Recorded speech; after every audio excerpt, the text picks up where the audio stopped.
Merhaba, ben Burak Çelik. Bugün Türkiye ile İsveç'i müttefiklerle beraber bir savaş senaryosunda savaştıracağım. İyi seyirler. İlk olarak savaş sebebi İsveç'te Kur'an-ı Kerimlerin yakılmasıydı. Türkiye bunun üzerine sert tepkiler vererek İsveç'e savaş ilan etti. İsveç ise bunun üzerine Türkiye'ye savaş açtı. Öncelikle İsveç'in herhangi bir NATO üyeliği olmadığı için NATO otomatikmen üyesi Türkiye'nin yanında yer aldığını açıkladı. Bunun üzerine ilk olarak Türkiye ordusunu NATO üyesi ülkelerden geçirterek Finlandiya'ya getirdi. Ardından İsveç sınır hattını askerleriyle donattı. İsveç ise bunun üzerine oraya aynı şekilde ordusunu getirince kara çatışmaları yaşanmaya başladı. Bu bölgede hava şartları çok soğuktu ve sürekli olarak kar yağmaktaydı. Bu sebeple Türkiye ordusu soğuğa alışık olmadığı için zorlanıyordu. İsveç iklim şartlarına daha alışkın olduğundan Türk ordusunu geri püskürtmeye başladı ve NATO üyesi Finlandiya'dan toprak almaya başladı. İsveç kısa sürede Rovaniemi kentine kadar ulaştı. Bunu gören Türkiye sinir küpüne döndü ve bir plan yapmaya başladı. Ardından da Norveç'e şu sözleri söyledi. Norveç, NATO üyesi olduğun için yardım etmen gerek. Ordunu İsveç sınırına gönder ve savaşmalarını sağla. Gerekli destekleri de ben vereceğim, dedi. Norveç ile İsveç'in ilişkileri zaten kötüydü. Çünkü geçtiğimiz dönemlerde İsveç'in araştırma roketi Norveç topraklarına düşmüştü. Bu olayın ardından iki ülke ilişkileri büyük zarar görerek tansiyon yükselmişti. Bu sebeple Norveç Türkiye'nin sözlerine şöyle cevap verdi. Size yardım edeceğim.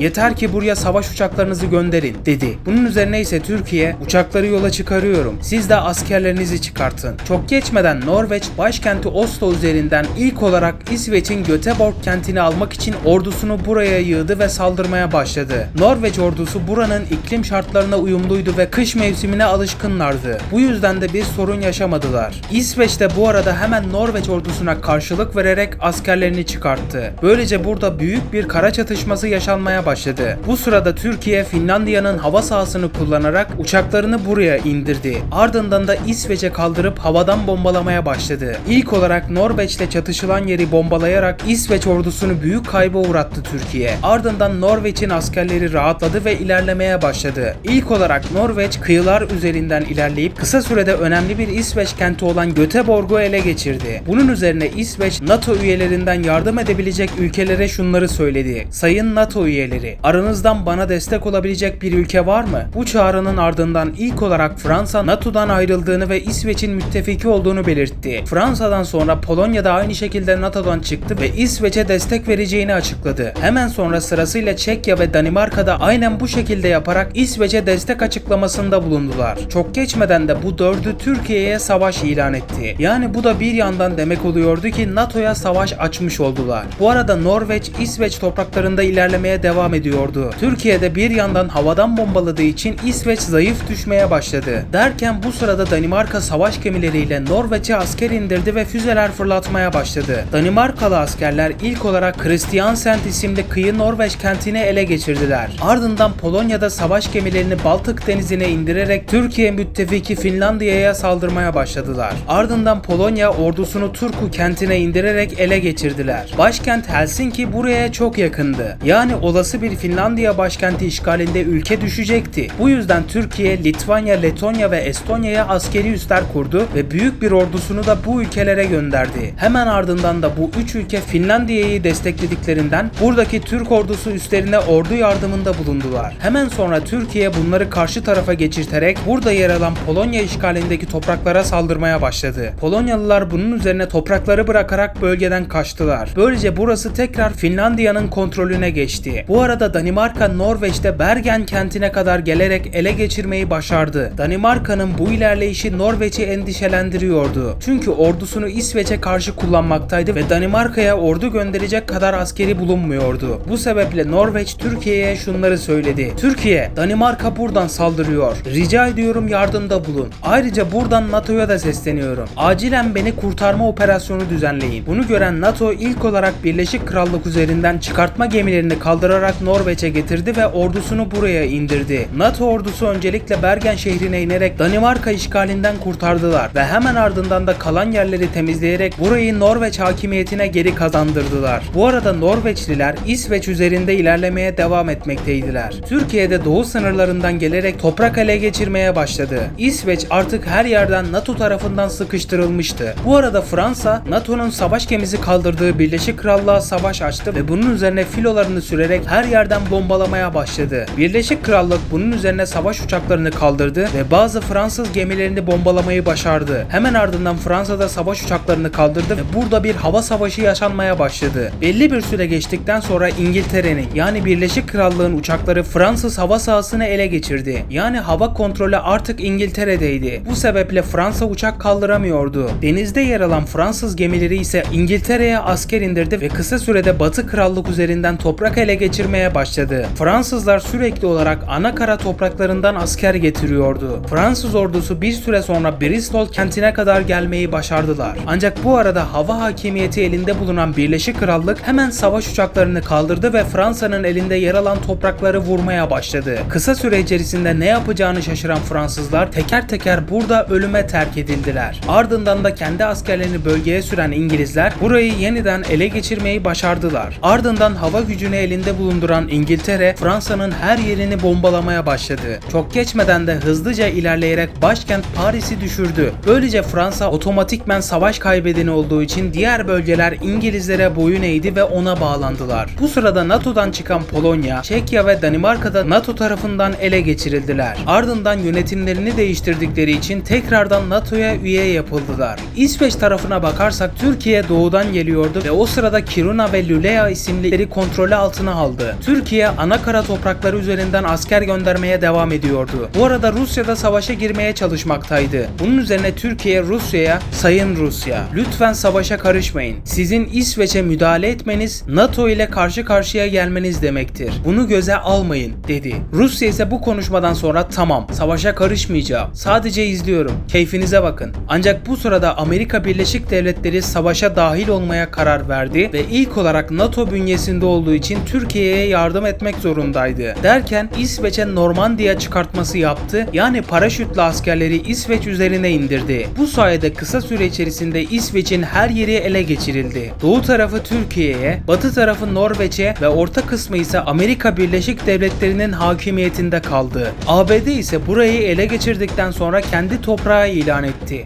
Türkiye bu sırada NATO'ya da "Sayın NATO, yardımınız için teşekkür ederim," dedi. NATO da bunun üzerine Türkiye'ye teşekkür etti ve savaş sona erdi. İzlediğiniz için teşekkürler. Daha fazla içerikler için kanalımıza abone olmayı ve videoyu beğenip paylaşmayı unutmayın. Kendinize iyi bakın, hoşça kalın. Bir sonraki videoda görüşmek üzere.